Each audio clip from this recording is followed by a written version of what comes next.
Assalamualaikum warahmatullahi wabarakatuh. Perkenalkan, nama saya Alifia Hairunisa. Saya dari kelas manajemen 25B dengan NPM 2025010141. Dan di sini saya akan memberikan tutorial bagaimana cara menggunakan aplikasi SPSS Statistik. Langsung saja kita masuk ke tutorialnya. Langkah pertama, kalian harus mendownload aplikasi BM SPSS Statistik dalam laptop kalian. Kemudian setelah itu kita masukkan data-data yang telah Bapak berikan ke dalam aplikasi ini. Ini saya copy dulu ke Excel biar dalam pemasukan datanya itu tidak ada data yang keliru gitu. Jadi dalam perhitungannya pun benar. Kita copy terlebih dahulu. Ctrl C, kemudian kita paste ke aplikasi ini.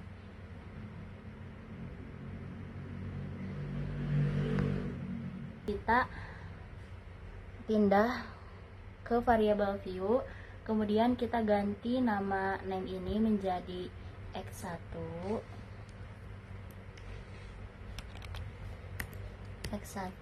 kemudian yang kedua kita ganti dengan X2, dan yang terakhir kita ganti dengan variabel Y.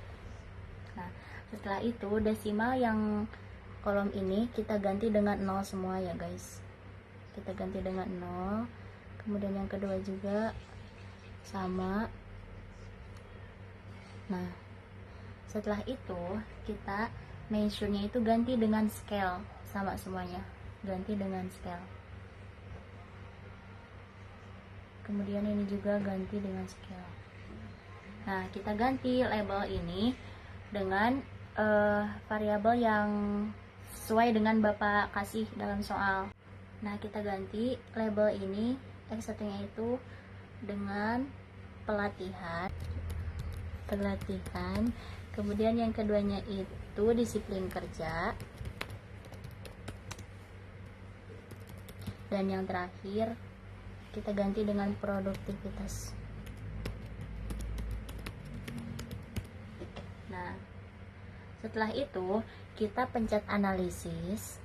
Nah, kita cari nih di sini regression, kemudian kita pencet linear. Nah, setelah itu kan dependent itu kan artinya yang dipengaruhi. Nah, yang dipengaruhi di sini itu adalah produktivitas. Variabel Y-nya kita masukkan ke sini.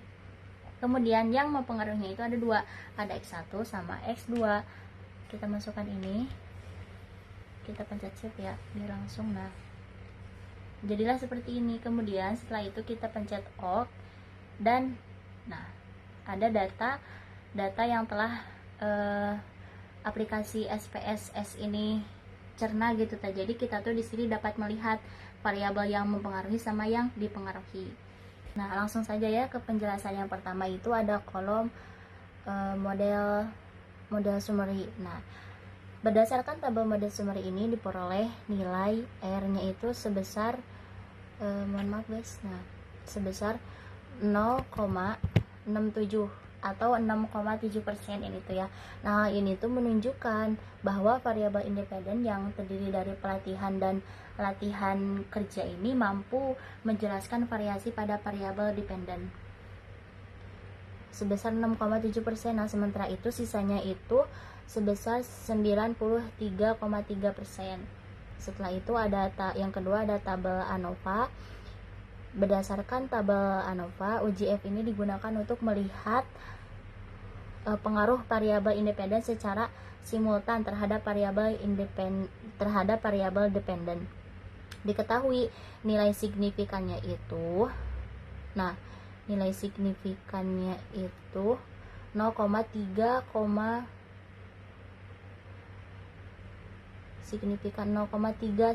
Nah, ini nih.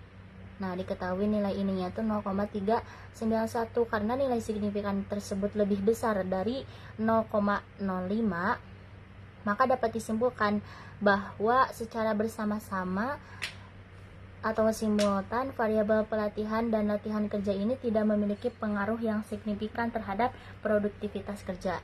Kemudian yang ketiga itu ada tabel koefisien. Nah, untuk tabel koefisien ini penjelasannya dibagi menjadi dua guys. Yang pertama itu ada rumus persamaan, kemudian yang kedua itu ada hasil uji individu. Nah, yang pertama ini berdasarkan kolom B ini, pada understand this coefficient dan editable coefficient, maka model persamaan regresi linear berganda yang terbentuk ini adalah sebagai berikut. Saya sebutkan ya. Nilai konstantanya itu kan ini nih guys, nilai konstantanya itu 100,978. Nah, ini itu menunjukkan bahwa jika variabel pelatihan atau X1 dan latihan kerja atau X2 bernilai konstan atau 0, maka nilai produktivitasnya itu atau nilai Y-nya itu adalah sebesar 100,978. Seperti itu. Nah, kemudian yang kedua ada koefisien pelatihan. Koefisien pelatihan ini nih, data yang kedua ini, yang baris kedua. Itu nilainya itu negatif 0,093. Nah, ini tuh menunjukkan adanya hubungan negatif di mana setiap peningkatan satu variabel pelatihan ini, maka produktivitas diprediksi akan menurun sebesar 0,093. Seperti itu. Kemudian yang terakhir ada koefisien latihan kerja, nilainya itu negatif 0,284. Nah, ini tuh menunjukkan adanya hubungan negatif di mana setiap peningkatan satu satuan variabel latihan kerja, maka produktivitas diprediksi akan menurun sebesar 0,284. Seperti itu. Kemudian yang kedua itu ada uji parsial.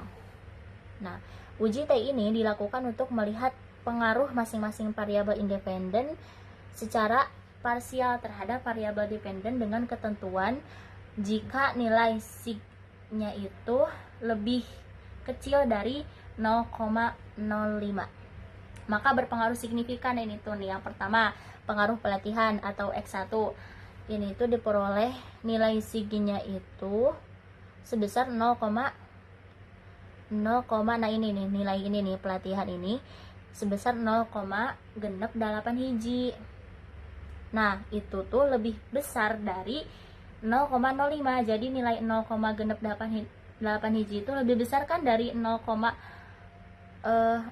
tuh, maka variabel pelatihan ini tidak berpengaruh signifikan secara parsial terhadap produktivitas.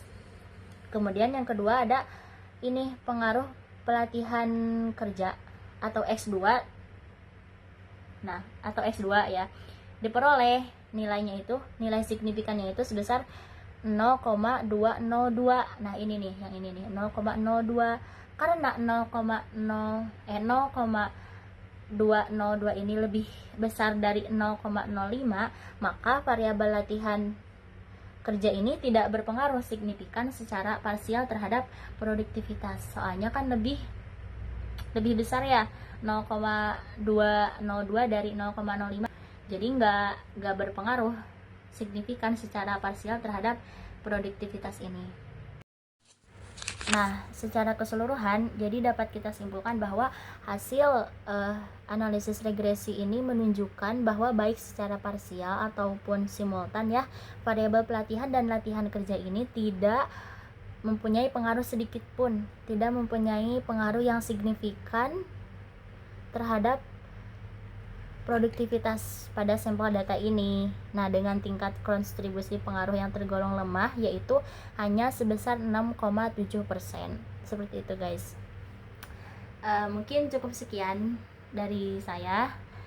Itulah cara untuk menggunakan aplikasi IBM SPSS Statistik.